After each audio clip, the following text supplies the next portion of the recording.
الرحيم إن الله وملائكته يصلون على النبي يا أيها الذين آمنوا صلوا عليه وسلموا تسليما اللهم صل على محمد وعلى آل محمد كما صليت على إبراهيم وعلى آل إبراهيم إنك حميد مجيد اللهم بارك على محمد وعلى آل محمد كما باركت على إبراهيم وعلى آل إبراهيم إنك حميد مجيد الصلاة والسلام عليك يا سيدي يا رسول الله وعلى آلك وأصحابك وأزواجك وعترتك يا حبيب الله. حاضر محترم، آج ایک دفعہ پھر موضع طلاب میں حاضری کا شرف حاصل ہوا، اور میں جب بھی یہاں پہ آتا ہوں مجھے لگتا ہے کہ میں وقت کے کسی پچھلے پہر میں چلا گیا ہوں، کیونکہ یہ علاقہ ابھی بھی میرے بچپن کے گاؤں کے علاقوں سے مماثل ہے. ابھی میں نے بڑی جگہوں پہ دیکھا ہے ترقی ہو گئی ہے، پکے اونچے 2-2 منزلہ مکان بن گئے ہیں، لیکن یہاں کے لوگ ابھی بھی سادگی میں اپنی مثال ہیں. یہاں پہ ابھی بھی کچی دیواریں دیکھتا ہوں، کچے مکان دیکھتا ہوں، مجھے مٹی کی سوندھی سوندھی خوشبو آتی ہے اور مجھے میرے بچپن کی یاد دلاتی ہے. یہ مٹی بھی عجیب محبت کرنے والی چیز ہے. میں بچپن میں مٹی کھاتا تھا، بچے کھاتے ہیں، تو میری والدہ مجھے روکتی تھی.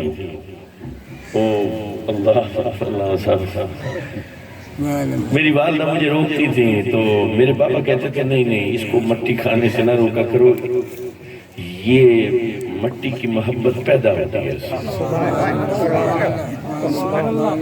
ایسے بچے مٹی میں کھیلتے ہیں، مٹی کھاتے ہیں، میں ایسے.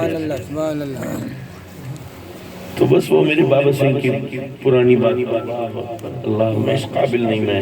میں اچھا ایک اور بات عرض کروں. آپ جو ہے نا محبت میں میرے مرشد حضور غزالی زماں، رازی دوران، بہقی وقت،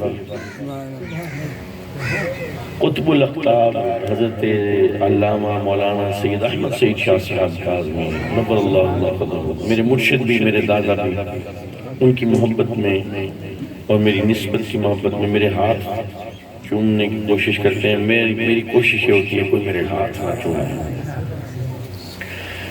اس ہاتھ چومنے کی یہ بات نہیں ہے کہ میں ہاتھ چومنا پسند نہیں کرتا، مطلب اس کو صحیح نہیں سمجھتا.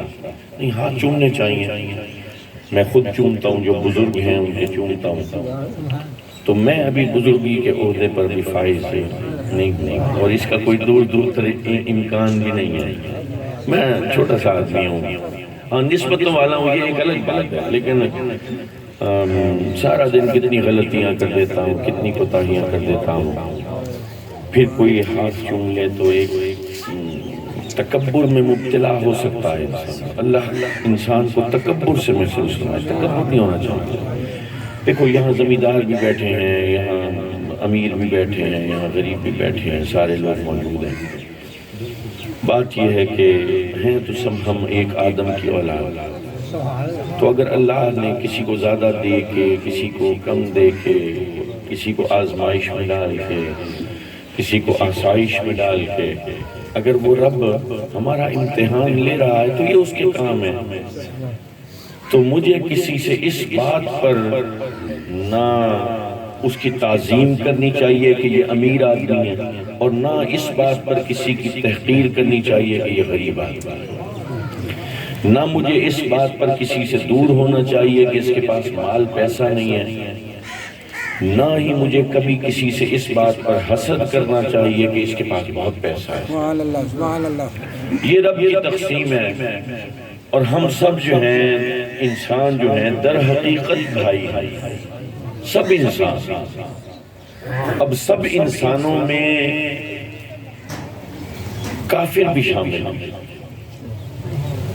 وہ بھی اس اعتبار سے ہمارے بھائی ہیں کہ وہ آدم کی اولاد ہے، اس اعتبار سے وہ بھی ہمارے بھائی ہیں۔ اب صوفیاء نے اسی سوچ کے تحت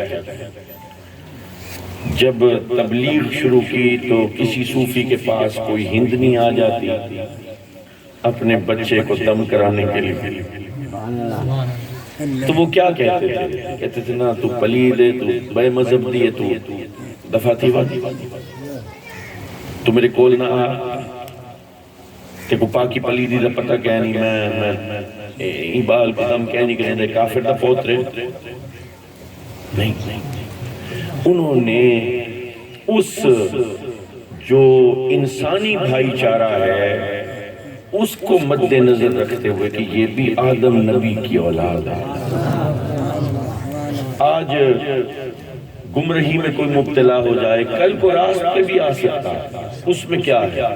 کل کا بھولا ہے، آج اگر رستے پہ آ جائے گا تو کیا؟ اور کیا ایسا ہوا نہیں کہ ان بزرگوں کے فیض سے کیا لوگ جوق در جوق حلقہ بگوش اسلام نہیں ہوئے؟ ایسا ہی ہوا ہے۔ یہ اسلام جنگوں سے نہیں پھیلا، فتوحات سے نہیں پھیلا، اسلام تعلیمات سے پھیلا ہے۔ تو یہ جو فرق ہے نا، ایک کمی ہے، ایک نائی ہے، ایک موچی ہے، ایک تیلی ہے، یہ مجھے بڑا عجیب لگتا ہے، مجھے سمجھ نہیں آتی کہ ہم کیوں کرتے ہیں ایسے۔ دیکھو آدم علیہ السلام اپنی قبر مبارک میں اپنے جسم اقدس کے ساتھ جلوہ فروز ہیں، تو وہ جب دیکھتے ہوں گے کہ ان کا ایک بیٹا ان کے دوسرے بیٹے کو باپ کی گالی دیتا ہے، کتنی عجیب بات ہے، کتنا دکھ ہوتا ہوگا کہ یہ کیوں لڑتے ہیں، کیوں فساد کرتے ہیں؟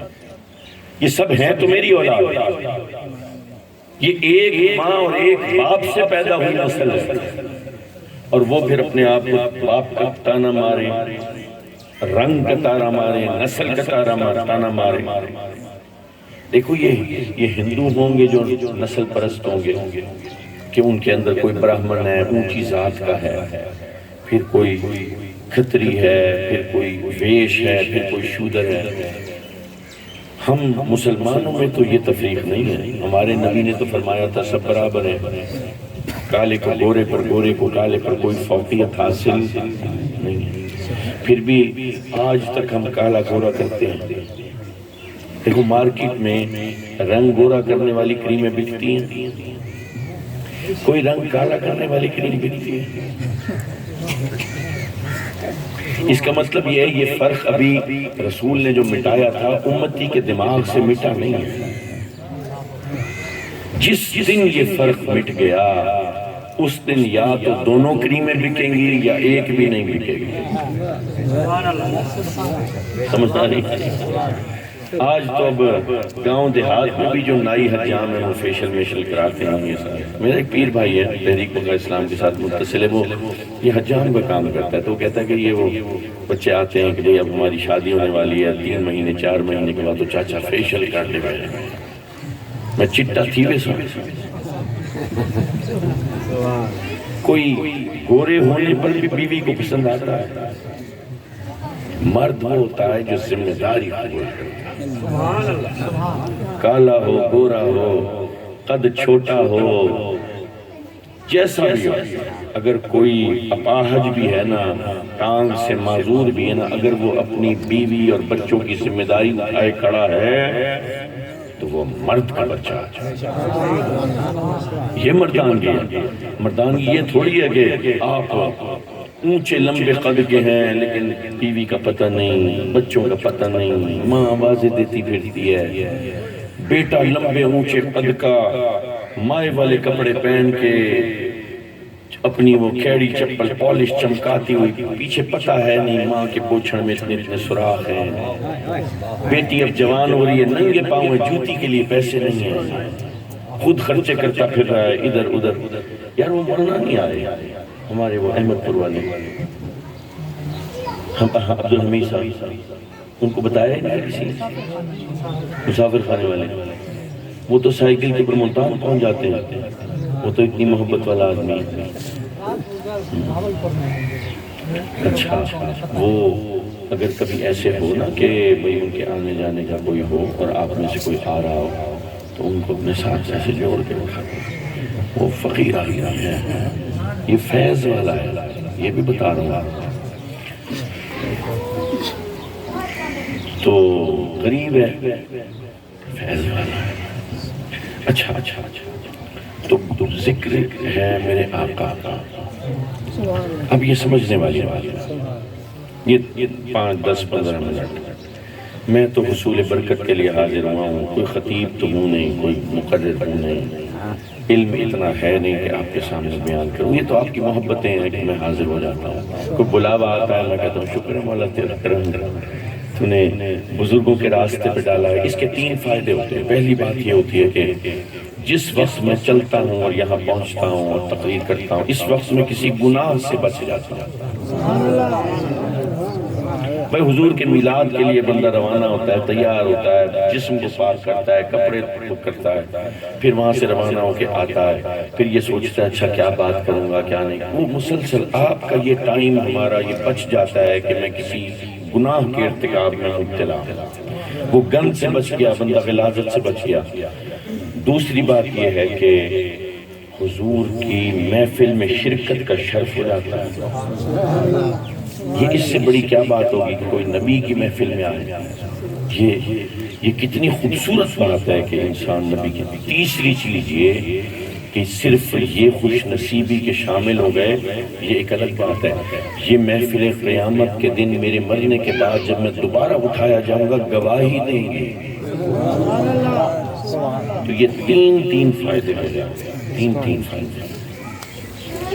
آپ کا علاقہ ہے، زرعی علاقہ ہے، آپ دیکھتے ہیں فصل اگاتے ہیں، پیڑ لگاتے ہیں، بیج رکھتے ہیں، کوئی آم کا، کوئی کنوں کا، پیڑ بھی لگتے ہیں، کوئی کھجی۔ جب بیج بوتا ہے کوئی درخت کا تو وہ بیج ایسے چھوٹا سا، پھر وہ زمین کی گرمائش جاتی ہے، حدت آتی ہے، زمین کا نم بھی ہوتا ہے، وہ بیج پھٹتا ہے، اس میں سے نازک سی کوپل، اچھا وہ ہوتی تو نازک ہے، زمین تو سخت ہے، لیکن زمین اپنی سختی کے اندر اس کو راستہ دیتی ہے۔ سخت ہونے کے باوجود بھی زمین کو احساس ہے ایک پودا بڑا نرم ہے، ایک بیج بڑا نرم ہے، نہیں کو راستہ دے والے، وہ اپنی سختی کے درمیان دراڑ پیدا کر کے اس چھوٹی سی کوپل کو راستہ دیتی ہے، اس کے اوپر مہربانی کرتی ہے، سینچتی بھی ہے، گرمائش بھی دیتی ہے، اپنا نم بھی دیتی ہے، اپنے وجود سے خوراک بھی اس کو دیتی ہے، اور پھر اس کی نازک سی کوپل کو راستہ بھی دیتی ہے۔ پھر وہ زمین کے باہر نور کے سمندر میں جھانکتا ہے، سورج چڑھتا ہے، سورج کی تپش ہے، گرمائش ہے، سورج جب چمکتا ہے اتنی شدید گرمی میں تو سورج بھی لحاظ کرتا ہے جل نہ جائے، اتنی گرمی دوں کہ یہ زندہ رہے، اس کے اندر خوراک بننے کا عمل پتوں کے ذریعے جاری ہو جائے۔ اس کو تھوڑا برا لگے گا، اس کو تھوڑا سخت لگے گا، میری گرمی چبھے گی، لیکن یہ اس کے لیے بہتر ہے۔ سورج اس کو تپش دیتا ہے، کوئی آیا گیا خیال کرتا ہے، کوئی باڑھ آ گئی، بارش آ گئی، پانی تو گیا، روڑ نہ جائے، بہہ نہ جائے، تو بارش بھی خیال کرتی ہے۔ پھر آیا گیا خیال کرتا ہے کہ کوئی بکری منہ نہ مار لے، یار یہ پودا لگایا ہے، یہ خیال کرو، یہ ختم نہ ہو جائے، بکریوں کو ہٹاتے ہیں، یار یہ پودا تو لگایا ہے، یہ بڑھنے دو۔ الغرض یہ کہ پورا ماحول اس کی حفاظت پر لگ جاتا ہے، دن چڑھتا ہے، سردی آتی ہے، گرمی آتی ہے، آندھیاں آتی ہیں، تند و تیز ہوائیں آتی ہیں، شدید سردیاں آتی ہیں، خزاں کا موسم، گرمی کا موسم، سردی کا موسم، تمام موسم وہ دیکھتا ہے، شب و روز دیکھتا ہے، راتوں کی ٹھنڈک، گرمیوں کی، صبحوں کی تمازت، سب کچھ دیکھ کے آہستہ آہستہ وہ تکڑا ہو جاتا ہے، جوان ہو جاتا ہے، مضبوط ہو جاتا ہے، تنا اس کا پھیل جاتا ہے، وہ طاقتور ہو جاتا ہے۔ لیکن اس کی طاقت میں بہت سو کا احسان چھپا ہوا ہے۔ یہ اپنے بلبوتے پہ بڑا نہیں ہوا، جب یہ بڑا ہو جاتا ہے تو پھر یہ کہے کہ نہیں میری چھاؤں میں کوئی نہ بیٹھے، خود غرض بن جائے۔ پھر یہ جب تناور درخت بن گیا، اس کی چھاؤں پھیل گئی، پھر یہ کہے کہ نہیں میری شاخوں پر کوئی چڑیا گھونسلہ نہ بنائے۔ پھر یہ اتنا کٹھور دل ہو جائے کہ یہ کہے کہ میرا جب پھل لگے تو اس پھل کے اوپر کوئی کوا چونچ نہ مارے۔ پھر یہ اتنا سخت اور شقیق القلب ہو جائے کہ بچے اگر اس کی کسی شاخ مضبوط پر کوئی جھولا، کوئی پینگ ڈالنا چاہیں تو یہ کہے کہ نہیں میری پینگ، میرے شاخ پر کوئی پینگ بھی نہ ڈالے۔ اس کی چھوٹی چھوٹی ٹہنیاں ہیں، بہت ساری ہیں، ان میں سے اگر دو چار کوئی کاٹ کے اپنا چولہا جلا لے تو یہ انکار کر دے کہ نہیں کسی کا چولہا بھی نہ جلے، لکڑ تو میری ہے۔ حاضر محفل، میں یہ سوچتا ہوں کہ یہ درخت میں ہوں، یہ درخت تم ہو۔ ہمیں جب ہم بول نہیں سکتے تھے، جب پتہ نہیں تھا یہ پاکی ہے یہ پلیدی ہے، جب ہم اپنے پاجامے میں ناپاکی کر دیا کرتے تھے، جب چلنا نہیں آتا تھا، کسی کا ہاتھ پکڑ پکڑ کے چلتے تھے، جب بات کا سلیقہ نہیں تھا، جب لباس کا قرینہ نہیں تھا، اٹھنے بیٹھنے کے آداب نہیں تھے، تو اسی ماحول نے سکھایا۔ آج اب سب اپنے اپنے قد کے ساتھ، اپنے اپنے لباس کے ساتھ، اپنی اپنی دستار کے ساتھ، اپنے اپنے حسن کلام کے ساتھ، اپنے اپنے وجود کے حسن کے ساتھ جو کھڑے ہیں، یہ اپنے آپ نہیں ہوا، اس میں بہت لوگوں کا ہاتھ ہے۔ تمہارے ماحول کا ہاتھ ہے، تمہارے ماں باپ کا ہاتھ ہے، تمہارے ساتھ کے بہن بھائیوں کا ہاتھ ہے، تمہارے علاقے کے برادری کے لوگوں کا ہاتھ ہے۔ کبھی کوئی غلطی کی، کسی نے تھپڑ مار دیا، کبھی جوان ہو رہے تھے سگریٹ منہ کو لگایا، کسی نے گھر میں جا کے شکایت کر دی، کسی نے کچھ کیا، کسی نے کچھ کیا، استاد نے سبق پڑھایا، ایک ایک بات پتہ چلی۔ آج یہ بندہ جو جوان ہے، آج یہ درخت بنا ہے، اب یہ کہے کہ نہیں میرے وجود سے کسی کو فائدہ نہیں۔ بڑی عجیب بات ہے کہ ہم فیض لینا تو چاہتے ہیں، فیض دینا نہیں چاہتے۔ فیض لے تو لیا، آج تو قداور تو ہے، آج تو اپنی زندگی کے اوپر مختار تو بنا دیا گیا، آج تو معاملات تو طے کرتا ہے، آج تو لین دین بھی کرتا ہے، لیکن آج فیض دینا چاہتا نہیں ہے۔ آج تو یہ نہیں چاہتا کہ کسی کا بھلا ہو جائے، نہیں۔ دیکھو صبح ہوتی ہے، مثال دے رہا ہوں، آپ کی زندگی نہیں، مثال دے رہا ہوں، صبح ہوتی ہے، نوجوان اٹھتا ہے، تیار ہوتا ہے، دیر ہو گئی یار، وہ دفتر میں نہیں، کہیں ملازم ہے، کسی محکمہ انہار میں فرض کرو، تو ماں آواز دیتی ہے، پترگال تسمدہ جہاں، اس کی کوئی حاجت ہے، کوئی ضرورت ہے، تمہاری بیوی کو نہیں بتانا چاہتے، وہ اپنے بیٹے کو، اس کی شاید اس کی نگاہ ٹھہر گئی ہے، اس کا چشمہ ٹوٹ گیا ہے، وہ چاہتی ہے اپنے بیٹے کو کہوں بیٹے مجھے نیا چشمہ تو بنا دے، لیکن بیٹے کے پاس وقت نہیں ہے، بیٹا کہتا نہیں اڑی تھی گئی ای میلیں دی رہ میں دی، میں کو دیر تھی رہی، چلو واپس آزا ہوں ویلے۔ اور میں نے یہ معاملات دیکھے، میں گھر میں گیا، وہاں پہ ایک شخص کی والدہ بیمار تھی، کھٹڑے پہ لے گئے، تو پاکی نہ پاکی وہیں کھٹڑے پہ لے گئے،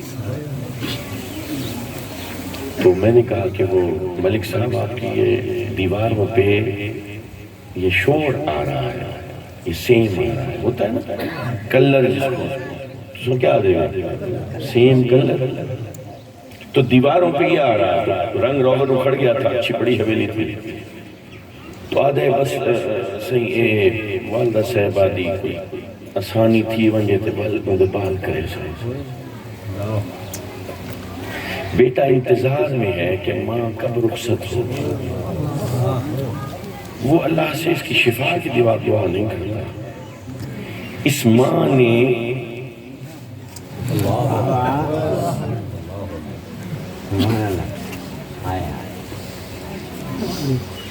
ہم ماں باپ کے مرنے کا انتظار کرتے ہیں. یہ وقت پھر آئے گا،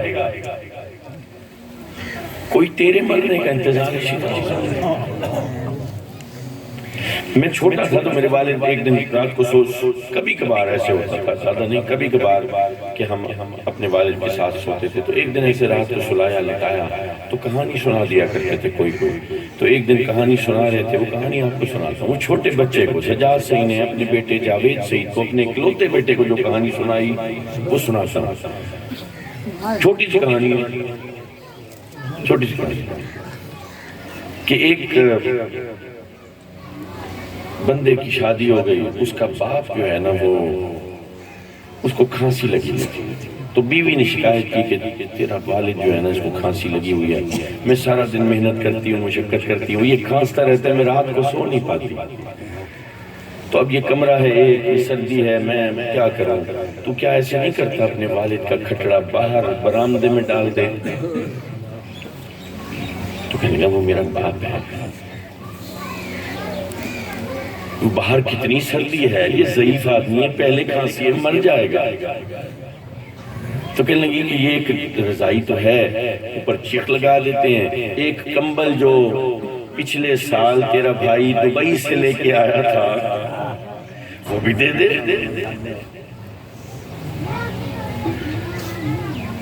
تو بیٹا چپ ہو جاتا ہے. پھر وہ کھٹڑا اپنے بیٹے کے ساتھ مل کے، پوتا اور بیٹا اب اپنے باپ اور دادا کے کھٹڑا حجرے سے باہر نکال کے رکھتے ہیں، اس کی چادر لگاتے ہیں، یہ کرتے ہیں. پھر وہ باپ اپنے بیٹے کو کہتے ہیں جا دادا ابو کے لیے نا وہ پیٹی میں سے جاؤ اور وہ جو گلابی رنگ کا کمبل پچھلے سال چاچا لے کے آیا تھا نا دبئی سے وہ بھی لے آ. میں اتنی دیر میں چیخ لگا تھا. تو بیٹا گیا، کافی دیر ہو گئی، آ نہیں رہا. اس نے آواز دی کدھر رہ گیا بھائی جلدی آؤ. پھر وہ بچہ آیا تو اس نے وہ کمبل دیا، اس نے اٹھایا تو اس کو ہلکا لگا. اس نے کھولا تو دیکھا کمبل آدھا کٹا ہوا. کہنے لگے یہ کیا کیا؟ دادا کے لیے منگوایا تھا، تیرا دادا ہے تو اتنی محبت نہیں کرتا، کمبل بھی آدھا کاٹ لیا. اس کو ایک زوردار تھپڑ لگایا، یہ کمبل برباد بھی کر دیا. اتنا قیمتی کمبل تھا، اتنا اچھا کمبل تھا، ڈبل پلائی تھی، نرم تھا، تو نے قینچی سے کاٹا ہے اس کو. وہ بچہ روتے روتے کہنے لگا نہیں ابا میں نے تو اصل میں آپ کی محبت میں ایسا کیا، جب آپ بوڑھے ہو جائیں گے تو میں نے سوچا کہ جب آپ بوڑھے ہو جائیں گے اس وقت نہیں اتنا اچھا کمبل ہو نہ ہو تو میں آپ کے لیے رکھ لوں.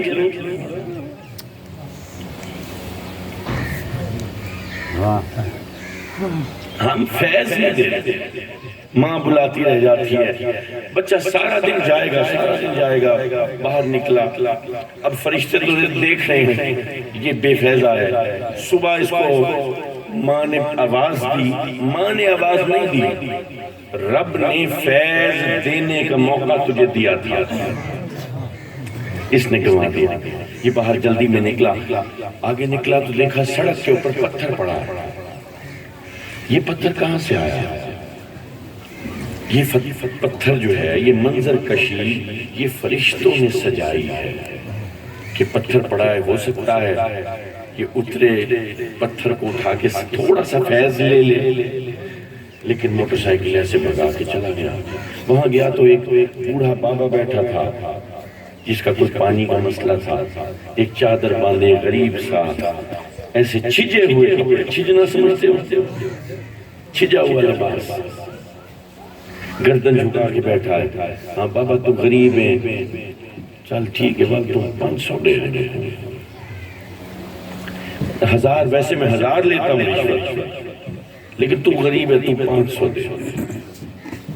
اس غریب کی بھی چمڑی کھینچی ہے، اس غریب کی بھی۔ یہ بابا ایسے نہیں بیٹھا تھا، یہ بھیجا گیا تھا صرف اس لیے کہ تم تھوڑا سا فیض لے لے۔ صبح کی فجر کی نماز سے لے کے اذان سے لے کے ابھی تک کوئی فیض نہیں آیا، تیرا دن ابھی تک بیکار گزرا ہے۔ پھر واپس آیا ہے، مغرب کا وقت ہو گیا تو بیوی نے کھانا پروس دیا، نمک تھوڑا سا زیادہ تھا تو بیوی کو تانے مارنے شروع کر دیا۔ تربیت بیوی کو کہا کہ تجھے تیری ماں نے کھانا پکایا نہیں سکھایا، یہ کوڑا کھانا پکاتے ہیں لوگوں۔ یہ نمک بھی زیادہ ہوا نہیں ہے، زیادہ کیا گیا ہے کہ اگر تو چپ کر کے کھا لے گا تو سارے دن کے بے فیضے تیرے پورے دن کے لیے کم از کم ایک عمل تو شامل ہو کہ تو نے صبر کیا، تو نے اپنی بیوی کو کچھ نہ کیا، تیری زبان پر تیز نمک کی کڑواہٹ آئی۔ پھر باپ نے آواز دی، ابھی جوتے اتارے، جرابیں اتاری، بیٹھا کہ ابھی ٹانگیں۔ باپ نے کہا بیٹے سردی زیادہ ہے، پانی تو گرم کر دے، وضو کروں گا۔ وہ چھوٹا بھائی کدھر ہے؟ وہ ہڈرانی کرتا ہے، اس سے کام نہیں لیتے، وہ آپ کا زیادہ لاڈلا ہے۔ میں سارا دن کی محنت کر کے دفتر سے ابھی پہنچاؤں، میں ابھی آپ کے لیے یہ پانی وضو کے لیے گرم کروں۔ وہ چھوٹے کو آپ نے بگاڑا ہوا ہے، وہ دوستوں کے ساتھ باہر مٹر گشت کر رہا ہے۔ یہ باپ کی آواز نہیں تھی، یہ پھر رب نے چاہا تھا کہ تھوڑا سا فیض لے لے۔ پورا دن گزرے اور میں نے کوئی فیض دیا نہیں۔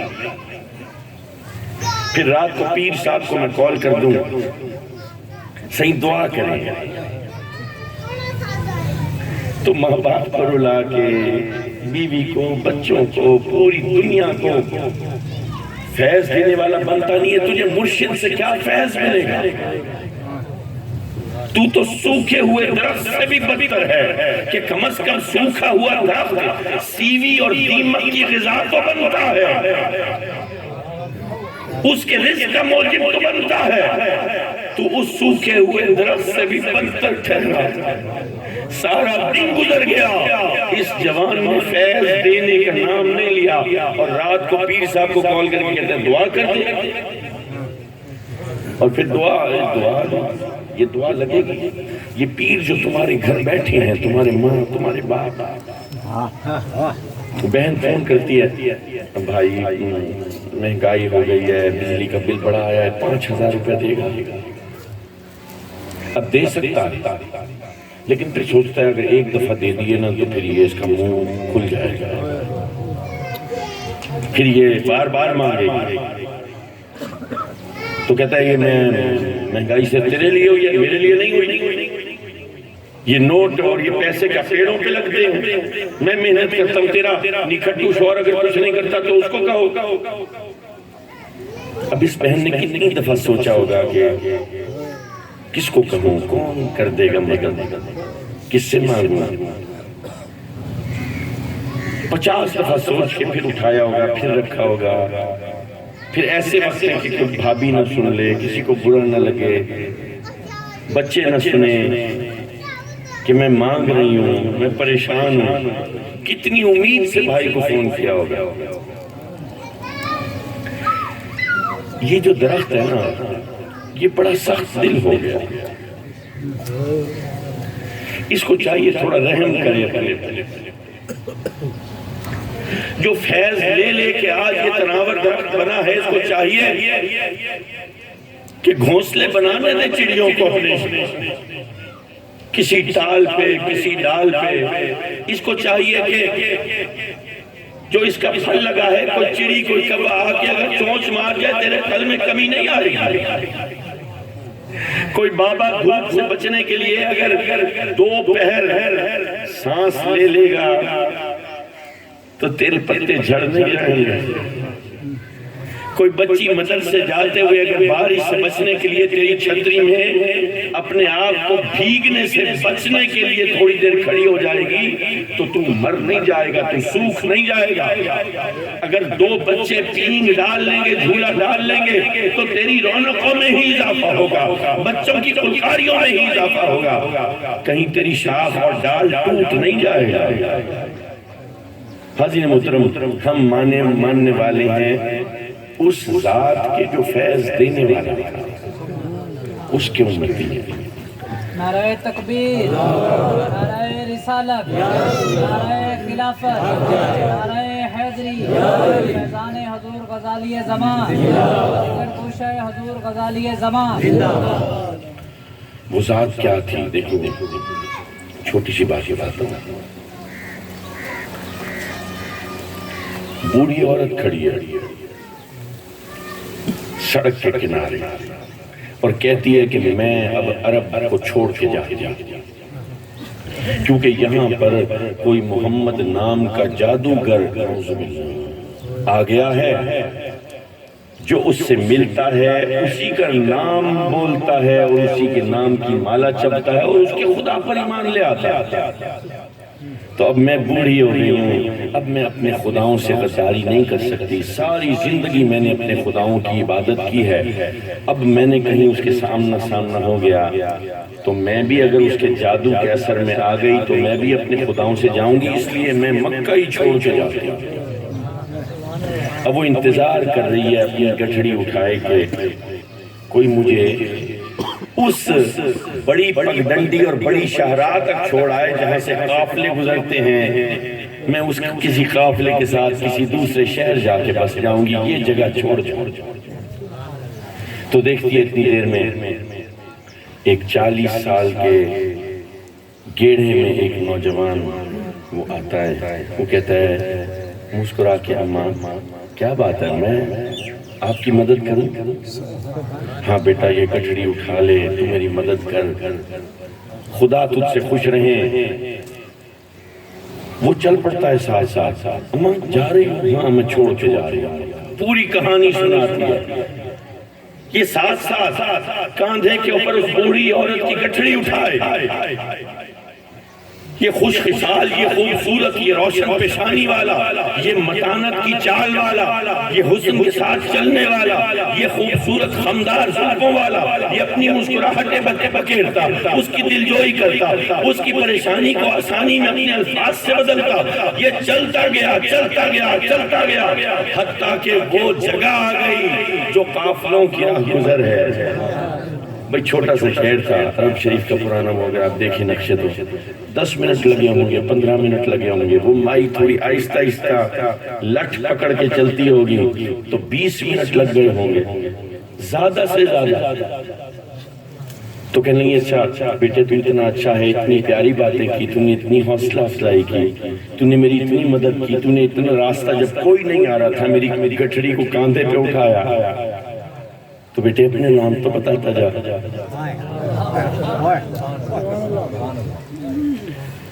تو نوجوان کہتا ہے کہ اماں جس سے تو ڈرتی ہے نا وہ محمد میری ہے۔ اس 20 منٹ کے عرصے میں فیض دینے والا اتنا فیض دے گیا کہ وہ خاتون کہتی ہے اے محمد تو بھی سچا، تیرے رب بھی سچا۔ میں ایمان لائی، وہ جن خداؤں پر میں ایمان رکھتی تھی وہ جھوٹے، میں قسم کھاتی ہوں کہ اسی کا بھیجا رسول ہے، جس خدا کی عبادت تو کرتا ہے وہی سچا خدا ہے۔ 20 منٹ میں اتنا فیض دے گیا۔ آج ذات پات قوم بلوچ آرائی کے جھگڑوں کے اندر پلنے والی یہ امت ذرا یاد کرے وہ رات جب والی کعبہ کا پوتا عبد المطلب کا پوتا سردار عرب کا پوتا ایک حبشی غلام کی دلجوئی کے لیے کہتا ہے تو سو جا، تیرا کام رات کو میں کر دیتا ہوں ورنہ تیرا مالک صبح مارے گا تجھے۔ لوگوں تمہیں پتا کیا ہے کہ تحقیر ہوتی کیا ہے؟ آپ کو پتا ہے عرب میں لوگ غلاموں کے منہ پہ تھوک دیتے تھے۔ غلاموں کے منہ پہ تھوک دیتے تھے، جیسے آپ کسی کتے کو چھچڑے پھینکتے ہیں نا، ایسے کھانا دیا جاتا تھا۔ تحقیر دیکھی کہاں ہے ہم نے؟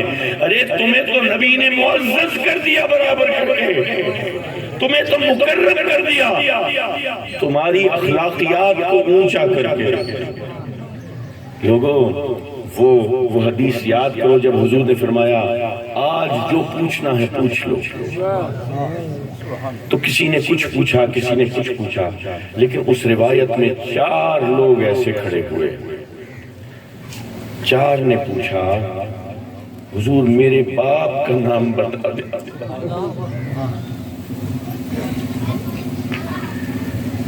آج ہم اتنے معزز ہیں کہ ہم میں سے کسی کو یہ شک نہیں ہے کہ ہمارے باپ کا نام کیا ہے۔ یہ وہ اخلاقیات تھی، یہ تعلیم تھی جو نبی نے عام کی ہے۔ دیکھو اس تحقیر سے نکالا کہ کوئی منہ پہ تھوک دیتا، اس تحقیر سے نکالا کہ کوئی ہمیں کتوں کی طرح رزق دیتا اور پھر ہمارے اوپر حاکم بن کے بیٹھتا، اس تحقیر سے نکال دیا کہ کہیں ہم تذلیل کی زندگی میں اپنے باپ کا نام بھی نہ جانتے۔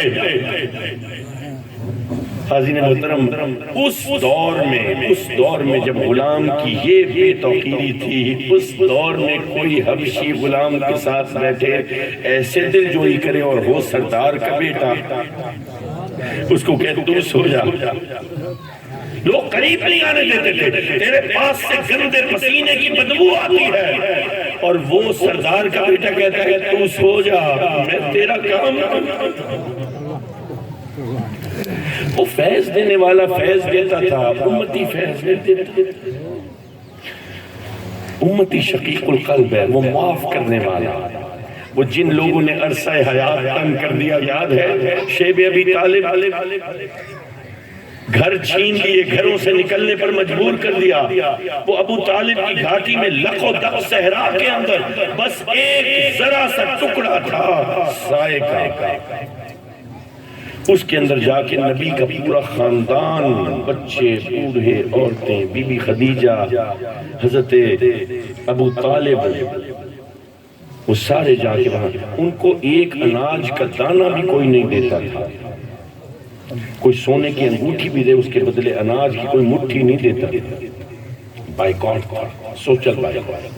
وہ لوگ کیا کرتے، وہ دور دور سے جھاڑیاں لا کے، جھاڑیوں کو پانی میں ابال کے، اس ابلے ہوئے پانی سے نباتاتی لہمیات حاصل کرنے کی کوشش کرتے، پروٹین، اور یہ ایک ہفتہ نہیں، 2 ہفتے نہیں، 1 مہینہ نہیں، 2 مہینے نہیں، لوگوں یہ 2.25 سال یہ خاندان اس گھاٹی میں رہا ہے۔ کبھی آج ہمارے ساتھ یہ ظلم ہو، کوئی ہمیں در بدر کر دے، اپنے گھر سے نکال دے، تو پورا میڈیا وہ آ جاتا ہے، یہ دیکھو یہ اس غریب کو مارا ہے، اس کے اوپر کتے چھوڑ دیے، اس کے اوپر یہ کر دیا، خبریں چل جاتی ہیں، بڑے بڑے بزرگ مہر ان کی کرسیاں ہل جاتی ہیں کہ یہ کیا ظلم ہوا۔ کوئی چیختا ہے، وہاں پہ کوئی چیخ نہیں، کوئی پکار نہیں، کوئی دنیا میں کوئی گورنمنٹ نہیں کہ جو سننے والی ہو، جو داد رسی کرنے والی ہو، بس ظلم ہے اور ظلم سہنا ہے۔ وہ لوگ جنہوں نے آپ کے چچا، محبوب ترین چچا حضرت حمزہ بن عبد المطلب کو دھوکے سے قتل کر دیا، لالچ دے کے، ایک غلام کو لالچ دیا پیسوں کا، اشرفیوں کا، اس نے پیچھے سے نیزہ مارا، نیزہ سید حمزہ کے سینے کے آر پار ہو گیا، اور یہ وہ شیر جرنیل تھا جو 2 ہاتھوں میں تلوار لے کے نکلتا تھا، آپ کو کہتے تھے بوڑھا شیر، ایسا جرنیل، اور اس کو کوئی حبشی غلام وہ پیسوں کے لالچ میں پیچھے سے بزدلوں کی طرح وار کر کے مار دے، اور پھر آپ کی لاش کو گھسیٹ کر لے جائے، اور پھر کوئی آپ کے سینے کو چیرے، اور پھر کوئی آپ کا دل نکالے اور کلیجہ نکالے، اور پھر لاش کی بے حرمتی کرے، اور جب نبی فاتح بن کر مکہ میں داخل ہو اور نبی کہے میں نے معاف کیا، نبی کہے میں آج ظاہری طور پر مقتدر و محتشم ہے، آج تو ظاہری طور پر بھی مختار ہے، ویسے تو رب نے کائنات کی بادشاہی دی ہے، لیکن ہمیں بتانے کے لیے کہ جب اختیار ملے، اقتدار ملے، جب بدلہ لینے کے قابل ہو جاؤ تو معاف کرنا۔ لیکن فیض دیتا نہیں ہے، میں معاف نہیں کرتا، میرا دل سخت ہے، نرم نہیں ہوتا، کیونکہ اس دل میں کبھی نبی کی محبت آئی نہیں، کبھی نبی کی ذات کو سوچتا ہی نہیں ہوں، میں نبی کی زندگی کے اوپر نظر دوڑاتا ہی نہیں ہوں، میں کبھی کو رات کو آنکھیں بند کروں، میں وہ پرانے مدینے میں پہنچوں جہاں کسی یتیم کی داد رسی، جہاں کسی بیوہ کے گھر راشن پہنچایا، جہاں میرے آقا کفیل بنے، جہاں کسی کے درمیان جھگڑے کو ختم کیا، جہاں کسی بزرگ کی مدد کی، جو بوڑھوں کا آسرا تھا، جو یتیموں کا خیر خواہ تھا۔ کبھی اس کی زندگی کے بارے میں امتی نے سوچا ہی نہیں، میں تو یہ ٹچ موبائل کے چکر سے باہر نہیں آتا۔ حاضر محترم، یہ میلاد کا مہینہ ہے، اس میں یہ بغض، یہ لالچ، یہ بلوچ، یہ ارائن، یہ پٹھان، یہ پنجابی، یہ ذرا اس سے باہر نکلو۔ سوچو میں نبی کا امتی ہوں، میری ذات میں جب قیامت کے دن میں اٹھایا جاؤں گا تو فرشتے کہیں گے ہاں تمہیں کس کی امت میں کھڑا کروں؟ تمہیں کہوں گا آخری نبی کی، میرے آقا محمد مصطفیٰ کا امتی ہوں۔ تو وہ کہے گا اچھا کوئی ایک جھلک ہے تیرے نبی کی تجھ میں؟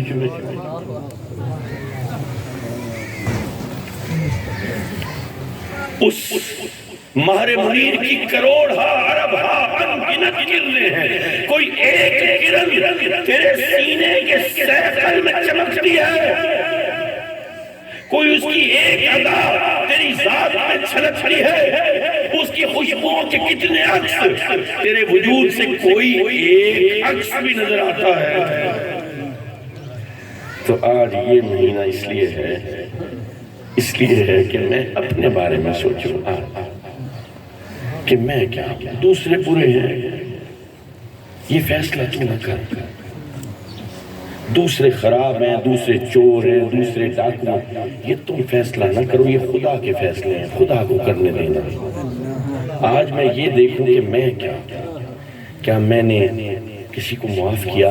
میں وہ جو قیامت کے دن یہ سوچتا ہوں کہ رب مجھے معاف کر دے گا، ساری زندگی میں کسی کو معاف نہ کروں، اور پھر آرزو لگا کے رکھوں کہ وہ مختار رب قیامت کے دن، وہ منتقم، وہ منصف، وہ مجھے معاف کر دے گا۔ وہ پوچھے گا اچھا میں تجھے معاف تو کر دوں، یہ بتا تم نے کبھی دنیا میں کسی کو معاف کیا؟ ارے میں تو اس چونٹی کو بھی مار دیتا ہوں جو مجھے کاٹ لیتی ہے، میں کسی کو کیا معاف کروں؟ میرے نبی کی کوئی ادا مجھ میں نہیں جھلکتی، میں کیسا مسلم، میں کیسا امتی، میں قیامت کے دن کس منہ سے کہوں گا حضور آپ شفاعت فرمائیں میں آپ کا امتی ہوں؟ دنیا میں پھنس گیا، سوچتا نہیں، عمرے کراتے ہیں، حج کراتے ہیں، ذات میں نہیں گھستا، وہ نور والا، وہ فیض والا ذات میں نہیں آتا، اور جب ذات میں آ جائے تو خوشبو بتائے گی کہ اس کے اندر کوئی گل بدن بستا ہے۔